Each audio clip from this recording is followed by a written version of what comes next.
hoy 12 de enero del año 2026. Hoy dejo este video para dejar en claro que hay muchas personas tratando de dañar mi imagen y la de nuestra organización. Sus videos, por supuesto, que han generado temor y zozobra en la comunidad. Estamos, la especial de La Guajira, patrullando todos los rincones de La Guajira. Estamos aquí. Es por eso que venimos ofreciendo una recompensa de hasta 100 millones de pesos por la ubicación y captura de este sujeto, alias Naino el Menor. En Colombia, la línea entre la paz y la guerra a veces se borra. Mientras el gobierno hablaba de diálogo, en Maicao, La Guajira, 5 jóvenes eran asesinados a sangre fría. El nombre, que hoy retumba en informes de inteligencia, reuniones de alto nivel y redes sociales, es uno solo: Nain Andrés Pérez Toncel, alias El Bendito Menor, vocero de paz, y ahora principal sospechoso de una de las masacres más impactantes de 2026. ¿Cómo pasó de negociador a objetivo prioritario del Estado? A pesar de tener 25 años, es una persona muy joven. Hoy prácticamente es el que coordina, el que da, él es el jefe, el cabecilla, como lo llamamos popularmente, de dos de los grandes puntos del Magdalena y de La Guajira. Y esto después, paradójicamente, que aparece la resolución en el año 2025, especialmente la resolución 091 de abril, que es la que le da el permiso para ser un gestor de paz en el orden de la mesa de negociación y entre tanto de los representantes de las autodefensas conquistadoras de la sierra. En ese momento, para cuando se expide esa resolución, ya se tenía una orden de captura y se tenía incluso una recompensa anunciada directamente por la dirección de la Policía Nacional de más de 100 millones de pesos por otros delitos como concierto para delinquir, el tema de microtráfico, extorsión, amenaza e intento de homicidio. En medio de esa situación hay también que decir que en las investigaciones que han dado diferentes espacios de inteligencia, tanto de policía como de ejército, se dice que él también es el responsable de la muerte, alias Gamaliel, que incluso algunos analistas de la zona, algunos investigadores de la zona, así como líderes, dicen que eran familiares, eran primos segundos, y que esa confrontación fue el paso, digamos, final para asegurarse su supremacía precisamente en la comandancia de estos espacios.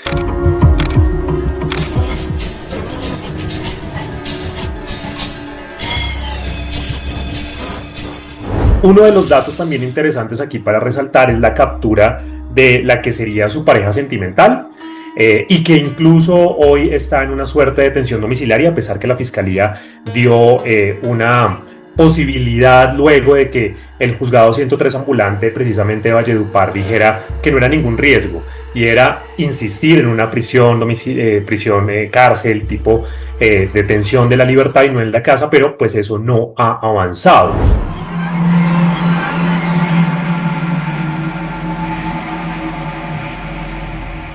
La noche del 9 de enero, el barrio Altos de Parrantial se convirtió en escenario de terror. Una camioneta de alta gama se detuvo, hombres armados descendieron y sin decir palabras dispararon de forma indiscriminada. 5 jóvenes murieron, 2 más quedaron heridos. Se trata de Víctor Manuel Jurado, Eider Cantillo, Alex Mendoza, Giancarlos Mesa y Janer Luis Bustamante, todos entre 23 y 33 años. Indepaz registró el hecho como la 4ª masacre del año en Colombia. 72 horas después, el Ministerio de Defensa fue contundente. Las investigaciones apuntan a alias Nain.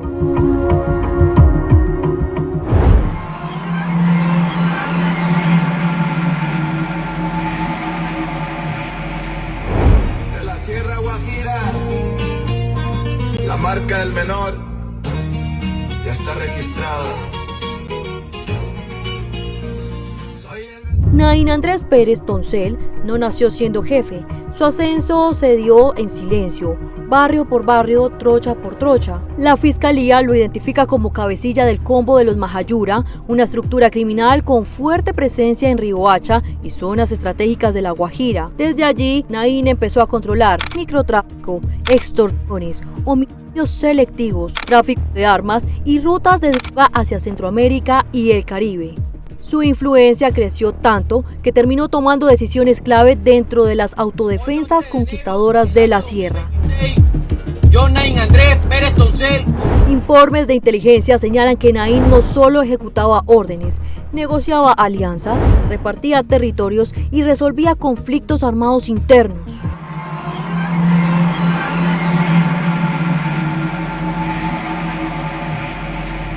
En abril de 2025 ocurrió algo que hoy genera polémica. El gobierno suspendió la orden de captura contra alias Nain. La razón, su rol como vocero en un espacio de diálogo sociojurídico con su organización armada. Mientras hablaba de paz, las autoridades seguían recibiendo reportes de violencia. Meses después, nuevas masacres, nuevos homicidios y nuevas alertas obligaron al Estado a revertir la decisión. La orden de captura fue reactivada. El proceso de la paz total deja unos vacíos jurídicos respecto a operatividad que no solo se ven en el caso de Nain. Hoy tenemos una suspensión de esa medida para poderlo atrapar, pero hablarlo en palabras castizas. Sin embargo, la recompensa de más de 100 millones de pesos sigue activa. Incluso si uno ingresa a la página de la policía, a la seccional, uno encuentra que sigue activo el cartel con su fotografía, con los datos completos y con los 3 números de Sijín, Sigin y Dipol para cualquier información que dé con el paradero de este sujeto. Entonces la pregunta jurídica aquí es: ¿estamos o no estamos en un proceso? ¿Por qué? Porque tenemos entonces una recompensa activa de más de 100 millones de pesos, pero tenemos una suspensión temporal de la medida de aseguramiento, en este caso también de la orden de judicialización y de captura, pero tampoco se ha avanzado en un proceso formal. O sea, hoy no hay una activación de la mesa de diálogo en el marco de la paz total con las autodefensas conquistadores de la sierra. O sea, no estamos hablando solo de Nain, sino con ellos en general. Pero una cosa que llama mucho la atención y que varios analistas hemos hecho énfasis es que no se tiene nada de esto, pero sí se tiene el salvoconducto para que pueda andar por cualquier espacio. Insistimos, este es uno de los sujetos que tiene redes sociales y que masifica sus mensajes de forma pública. O sea, no es una persona que esté absolutamente encubierta, que no sabemos dónde está ni qué está haciendo, sino que está a la vista de todos. Con cuentas de Facebook falso, TikTok, donde se ponen a amenazar a comerciantes, ciudadanos y gente de bien. En una de estas cuentas hoy amenazaron al señor presidente Gustavo Petro. Hoy también hay que decir que nuestro ejército y nuestra policía están en toda la capacidad de poder enfrentar tanto las autodefensas como pues el Clan del Golfo. El problema es ese marco de la paz total. Y es que un día estamos en negociaciones, otro día estamos en enfrentamientos, otro día estamos en resistencias, otro día estamos en ataque, y eso para cualquier actividad operativa de un ejército es nefasto, porque la capacidad operativa y los resultados frente a cualquier grupo irregular, armado, ilegal, se da si hay una continuidad en la estrategia. Pero si la estrategia cambia todos los días, pues es muy complejo, porque un día llegamos al territorio como estaba, otro día nos vamos, un día estamos en enfrentamiento, otro día ya no lo estamos, o un día estamos dando una recompensa de 100 millones de pesos por un sujeto con una orden de captura, y al otro día es un gestor de paz. Entre tanto, el gran problema y el de todo esto es la falta de claridad jurídica, sobre todo de los procesos de la paz total. Y es que la pregunta que nos aparece es: ¿qué pasa cuando ya el grupo no da ninguna muestra de avanzar en un diálogo, ni de voluntad, ni de cese al fuego, ni de cese de hostilidades? ¿Vale la pena que sigan siendo entonces unos negociadores o que sigan siendo unas personas que están liderando un diálogo que no existe?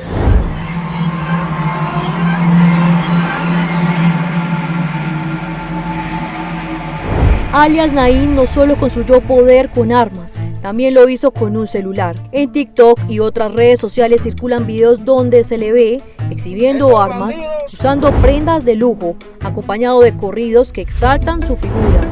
Es propaganda criminal en tiempo real, un mensaje claro: aquí mando yo. Analistas de seguridad advierten que estas estrategias buscan legitimar el control armado entre jóvenes, normalizando la violencia como símbolo de estatus. Cuando nosotros pasamos a establecer cuáles son las talanqueras que hoy tiene el país precisamente en el marco de redes digitales y cómo esto se convierte en un mercadeo criminal, la cosa es mucho más compleja, porque hoy tenemos videos donde los jóvenes terminan enamorándose de este tipo de vida, terminan viendo prácticamente que es una posibilidad de ser, de ejercer el hecho económico, es decir, de tener ganancias rápidas, pero sobre todo algo que pensamos que después de los grandes procesos como el de Pablo Escobar y demás íbamos a abandonar como país, y era llegar a idealizar personas a partir de un poder macabro, y es que estos poderes se dan a partir de la violencia. no es la ganancia per se alrededor de la venta ilícita de algo, sino son las vidas, las masacres, las sazonadas, el acto terrorista que se hace constantemente contra la fuerza pública, lo que termina generando las ganancias. Y terminar por idealizar eso se puede materializar hoy en ver como en TikTok especialmente y en YouTube los comentarios de otros jóvenes es casi alabando, aplaudiendo y preguntando cómo ingresar a los grupos criminales y a los grupos armados.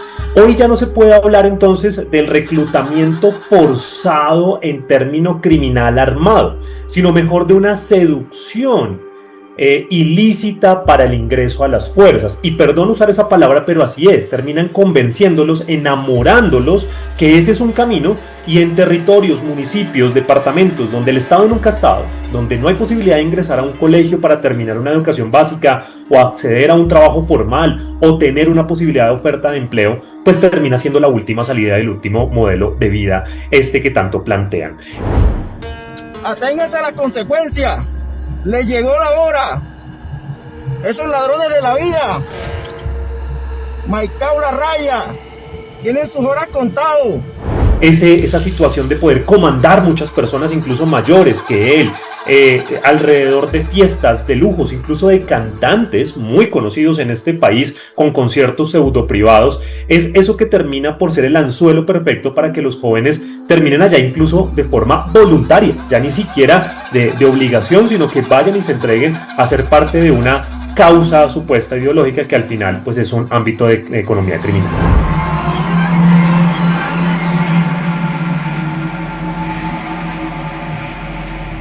Tras la masacre en Maicao, el gobierno elevó la recompensa a 500 millones de pesos por información que permita capturarlo. Horas después, un video circuló en redes. Supuestamente, alias Naín amenazaba al presidente Gustavo Petro. El cabecilla lo negó. Que hay muchas personas tratando de dañar mi imagen y la de nuestra organización con cuentas de Facebook falso, TikTok, donde se ponen a amenazar a comerciantes, ciudadanos y gente de bien. La inteligencia militar investiga si se trata de un montaje o de una guerra sucia entre enemigos criminales. Cuando se hizo la captura de la que presuntamente es su pareja sentimental, estamos hablando precisamente de Rosangélica Tarazona alias la Bebecita, no solo se dijo desde la parte judicial, desde los investigadores que habían llegado correos directamente haciendo observaciones y sugerencias al proceso, como que se sugería al juez actuar en derecho, que muchos de los analistas lo que dijimos es pues que llegue un correo de este tipo de casillas y sujetos no es una sugerencia, es una amenaza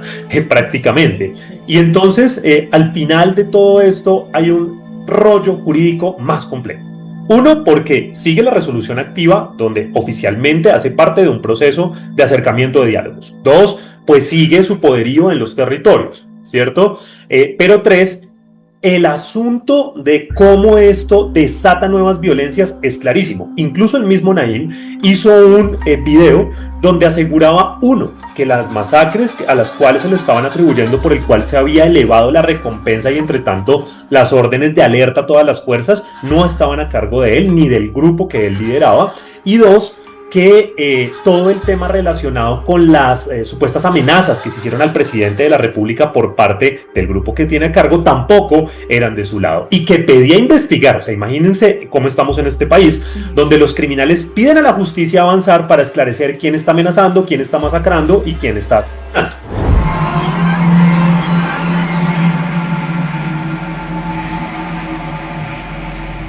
Pero el caso de los jóvenes no es el único que presuntamente se le atribuye. Hay crímenes que marcan un antes y un después, y hay mensajes que, incluso en el mundo criminal, generan horror.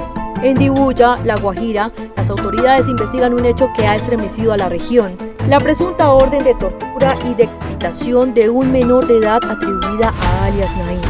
Según fuentes judiciales consultadas por medios nacionales y reportes de inteligencia, el crimen habría sido acompañado de un mensaje intimidante dirigido a rivales y a la comunidad.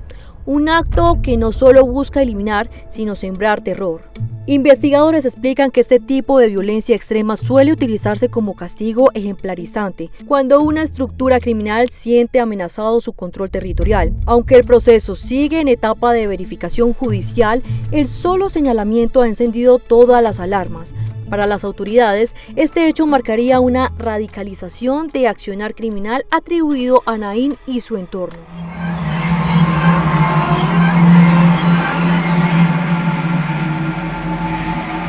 En el corregimiento de Mingueo, municipio de Dibuya, el dolor se volvió colectivo. Chelsea Michelle Navarro Ojeda, de apenas 3 años, fue víctima de un crimen que sacudió a toda La Guajira, un feminicidio que dejó más preguntas que respuestas y que aún hoy sigue siendo un tema reservado para las autoridades. Las primeras informaciones que señalan la posible responsabilidad de un menor de 14 años nos obliga a reforzar la ruta de protección, la prevención y el acompañamiento familiar y psicosocial en todo el territorio. El presunto responsable fue asesinado poco después. Las circunstancias de su muerte no han sido esclarecidas públicamente y el silencio oficial solo ha alimentado rumores, miedo y desconfianza. La muerte de Sisley Michelle no puede quedar impune ni olvidada. Como gobierno departamental reafirmamos nuestro compromiso de proteger a nuestros niños. Fuentes locales aseguran que el crimen ocurrió en un contexto de alta presencia de actores armados ilegales,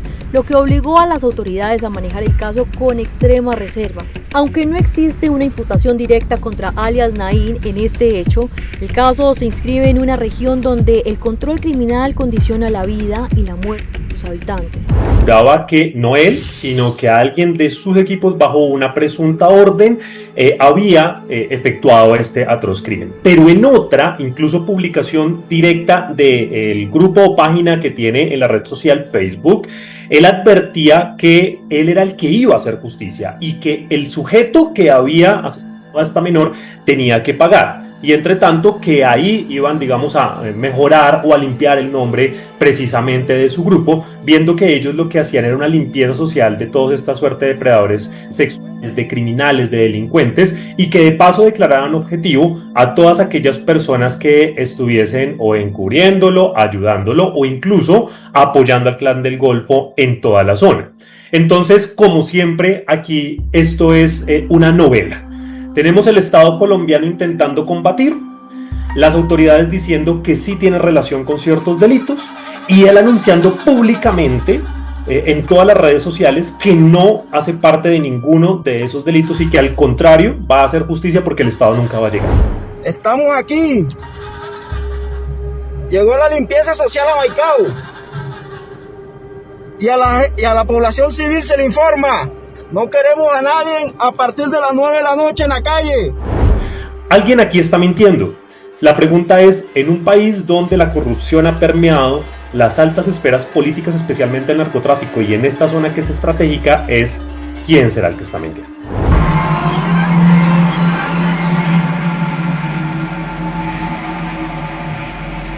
Maicao, Dibuya, Mingueo. 3 puntos distintos, un mismo patrón: violencia extrema, mensajes simbólicos y silencio forzado. Analistas del conflicto advierten que estos hechos no pueden leerse de forma aislada. Responden a una lógica clara: dominar territorios a través del miedo, silenciar testigos y consolidar poder sin necesidad de enfrentamientos constantes. En este contexto, la figura de alias Naín se convierte en algo más que un cabecilla. Se transforma en un símbolo de control amplificado por redes sociales, armas y terror. Estamos frente a un modelo criminal más sofisticado. Digamos que cruel no ha dejado de ser porque siguen las víctimas de desplazamiento, siguen las víctimas de confinamiento, siguen las víctimas de tortura. Solo que hoy, por ejemplo, incluimos torturas psicológicas. Lo que sufren los comerciantes en Maicao, en el mismo Santa Marta, son torturas psicológicas, donde todos los días tienen que ver su teléfono celular antes de abrir a ver si les dieron permiso o no, si pueden cerrar, hasta qué hora pueden atender, a quiénes pueden atender, a quiénes le pueden vender, a quiénes no, y cuándo viene la siguiente vacuna. Pero adicional, el desplazamiento de nuestros indígenas de la Sierra Nevada, un desconocimiento total de realmente quién está comandando hoy en la Sierra Nevada, porque frente a estos desplazamientos y el hostigamiento que se tiene a la ciudadanía, en varios videos, que es muy mediático, es muy curioso ver cómo un grupo criminal es tan mediático, especialmente en redes sociales, y las mismas autodefensas conquistadoras de la sierra han dicho: no somos nosotros estamos aquí es para proteger al campesinado, e incluso somos un grupo de también campesinos. Entonces, hoy vemos no una situación más violenta o más criminal, sino más sofisticada. entre otras porque los grupos armados de los años 80 y 90 tenían una estructura jerárquica, es decir, daban respuesta a un nivel máximo de 3 superiores, donde el nivel superior era mucho más estrecho, es decir, un gran cabecilla, unos subcomandantes y unos coordinadores de células o de grupos. Hoy hablamos de una cosa mucho más horizontal. Por ejemplo, cuando hablamos de Naín, estamos hablando el dónde está en una pirámide, y es que seguimos con la mirada de los 80s. ¿Dónde está? Si él está arriba o está en la mitad o está abajo. No, esto ya no se trata de quién está arriba y quién está abajo, porque funcionan como una empresa. Tienen que ser mucho más horizontales, de forma que si cae alguno, pues rápidamente sean reemplazables, como pasa en una empresa. Se va el gerente, lo reemplazan, se va el mensajero, lo reemplazan, se va alguno de los directores, lo reemplazan. Hay muchos directores, el de comercio, el de expansión, el de tecnología, el de comunicación, y aquí lo podríamos plantear así. Entonces Naín sería como el gran jefe de prensa o comunicaciones, además de community manager de un grupo criminal. Hay otros que se encargan de la droga, de los acuerdos logísticos, y todos funcionan en simultánea. No es que si se va toda la estructura se cae. Entonces también pareciera que hay algo de ingenuidad en la mirada sobre estos grupos, y no solo con lo que está pasando en la sierra, pasa con todo, pasa con lo de alias Calarcá, pasa con lo que está pasando con las disidencias, pasa con la reestructuración de los bloques, con la expansión del ELN. Si queremos atacar estos grupos como la mirada tradicional que tenía Colombia, pues nunca los vamos a acabar. Por su parte, las fuerzas militares mantienen un fuerte despliegue en la zona rural de Dibuya, La Guajira, luego de intensos enfrentamientos con el grupo armado organizado Los Pachenca. La operación tiene un objetivo claro y prioritario: dar con el paradero del máximo cabecilla alias Naín y de su compañera sentimental alias Bebecita, quien permanece prófuga de la justicia. La ofensiva ya deja resultados contundentes en el territorio. Durante los operativos fueron incautados 2 camionetas, 6 proveedores y 444 cartuchos de distintos calibres, además de 9 minas antipersonal y equipos de comunicación, elementos que evidencian la capacidad armada y logística del grupo ilegal. Mientras tanto, las tropas refuerzan el cerco militar y endurecen la ofensiva en esta zona estratégica del Caribe colombiano, con el fin de neutralizar las acciones criminales de los Pachenca y capturar a estos objetivos de alto valor. La Defensoría del Pueblo mantiene una alerta temprana. La población civil está en riesgo. Alias Naín sigue libre. La pregunta es: ¿estamos negociando con actores de paz o legitimando señores de guerra? En La Guajira no se negocia la paz, se vive. Déjanos tu opinión en los comentarios, suscríbete si quieres más contenido como este y no olvides activar la campanita. Nos vemos en el próximo episodio.